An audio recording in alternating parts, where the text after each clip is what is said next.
Welcome to the Eastgate and Me, a series of 6 short documentaries recorded during lockdown and looking at the vital role that the Eastgate Theatre has played in shaping the development and career choices of some of the young people who have passed through its welcoming doors in the 16 years since it opened in 2004. With the Eastgate now open again, well, at least for cake and coffee, you'll hear from 8 young actors, some of whom now intend to pursue a career in the performing arts, all of whom have grown as individuals through their involvement with this iconic People's Landmark. This week I'm talking with Laura Day, who over the past few years has been extensively involved at the Eastgate, both as an actor and as a volunteer. Currently a student at the University of St Andrews, she's enjoying a few home comforts back in Peebles during lockdown. When you were growing up, did you always want to go to university? Yes, I think from the age of, from an early age I knew I wanted to go to university. I always wanted to go. But when I was sort of 13, 14, I remember going on a holiday to St Andrews and I was with my parents at Christmas. And there's a road that goes up towards where the quad is, and there's iron poles that go down the gate, and I put my hands on them and I looked into the quad and I said to parents, I want to go in there, I want to go to St Andrews. And where did you end up at university? St Andrews. Yeah, I managed to, it was on my 17th birthday, and I got an email to say I had been accepted, and I went, so I'm very, very lucky. I mean, what have you been doing in lockdown, Laura? Well, I've been doing a lot more than I thought I'd be doing. I thought I would enjoy taking some time out from university and the workload and everything. And obviously I have been trying to do some reading and things for university, just so the workload doesn't really hit me when I go back. But one thing I tried, I've never done any sort of artwork at all in my life. I've never really shown an interest in sort of drawing or sketching or anything. And one day I guess I was just bored and I decided to pick up a pencil and give it a go. And I decided that I really liked it, and I was just sketching for many days in a row. So I think I surprised myself with that, but I'm really glad that lockdown gave me that opportunity to sort of explore avenues that I wouldn't have otherwise gone down. So you've in fact got a new skill out of lockdown? I won't call it a skill, it's more like a hobby. I'm not sure anything's any good, but I have a lot of fun doing it, so I suppose that's what matters. Isn't art in the art of the interpretation? Exactly. Yeah. Exactly. So maybe people think it's good, and maybe it's something for enjoyment. But it's certainly, I shocked myself with how much I enjoyed doing it. I never ever thought I would go into that. When lockdown struck, which was about the middle of March, I think, where were you at that time? I was sitting through there, watching the announcement. Oh, so you'd come back from university? They sent me out an email before I went home for spring break, letting us know that it was very unlikely we'd be coming back after spring break. So this is at St Andrews, obviously? Yes, yeah. And therefore I packed everything in my room up so that we didn't have to sort of make a mad dash back. Right. And we brought everything back, and it was a few days after I got home. And we were still sort of up in the air whether I'd be going back, and obviously after that announcement it transpired that was it. I was going to be home until September. So all your lectures have gone online then, have Yes, they were. They weren't live streamed because St Andrews is very international. Obviously we couldn't live stream them, but they recorded them, and that means I could set my own timetable and do things at different times rather than having to stick to their time, which was quite good. So you're working with international students on your course then, are you? Yes, there's I think St Andrews is something like 48% international. And sort of what nationalities were involved in your particular course? So in my small group tutorial we had Slovakia, India, Spain, Japan, and then a couple of English girls, and then me. And then you, right. Yes. Do you count yourself as English as or Scottish? I'd say more British. I was born in England, but I've lived in Scotland for about 12 years now, so I would say British, but... Well, that's a very diplomatic answer. Presumably you're now training for a career in the diplomatic corps then, are you? Or I'm not really sure what I'm kind of going to go into. I always thought about going into education, whether that was lecturing or teaching, or whether that was more going into a government department and sort of doing education policy and things like that. But I'm also thinking about things like broadcast journalism and going into that as well. So I'm kind of throwing a few ideas out, but I'll see where it takes me. So what happens in year 2? Are you going back up there to physically be at St Andrews, or are you going to remain online? Yeah, I'm going back in late August. I've got sharing a flat in St Andrews with a girl from Slovakia, and hopefully we'll be able to return.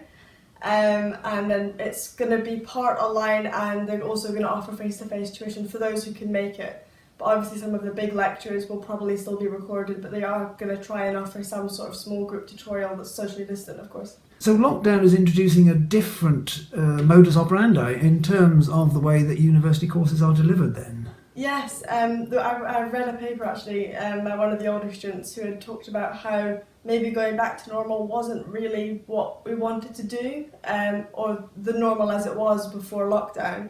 Lockdown sort of introduced the idea of continuous assessment in a lot of the courses, and an awful lot of the students have actually enjoyed being able to do more open book exams, being able to be sort of assessed more through coursework rather than one big final exam.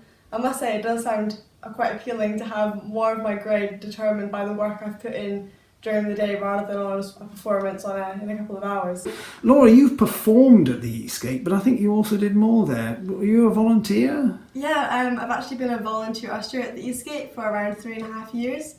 Why did you go for that? I think I wanted to support creativity in my local area. I looked around Peebles, and I was at school and everything, and I saw how much sort of the creative industry and how much performing arts can really help people. In what way?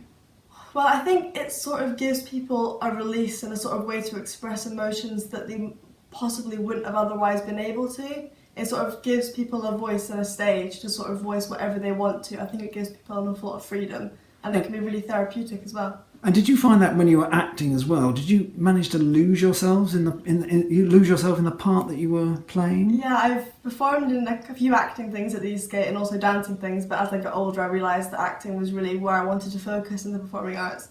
And when I started, I didn't really know what I was doing. I had no idea why I was doing it. I didn't really have much confidence. I shocked an awful lot of people because when I went on the stage and I was able to perform as someone else, I just felt it was very liberating because you could just do whatever you wanted in character, and you could play parts out and then go back to your normal life afterwards.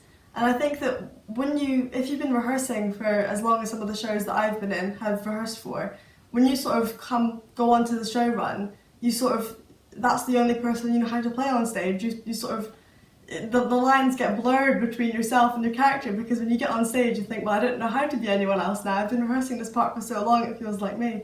So the Eastgate then has played quite a role in developing you as a person, yeah. Rather than just allowing you to have, should we describe it as a bit of fun? Yeah, I think being able to forge connections with other people that I wouldn't have usually been involved with. I think also it's given me the chance to sort of experiment with different things. Confidence as well has gone up since I've decided to do it. I think, again, there's a lot of things that you don't realise that you'll enjoy until you just give it a shot. And I think that if I hadn't have turned up at some of these auditions on a whim, then I wouldn't have gone into it. And I'm really glad I chose to give it a shot. Theatre unlocked something inside you.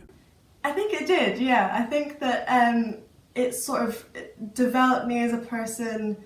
It sort of got me used to working with other people. I think it opened up, it teaches you how to think like other people. And I think that's a really useful skill to have, to be able to sort of put yourself in other people's shoes and sort of think about how things might affect them. And I think especially at a time like this, I think that's a really useful skill to have been able to develop.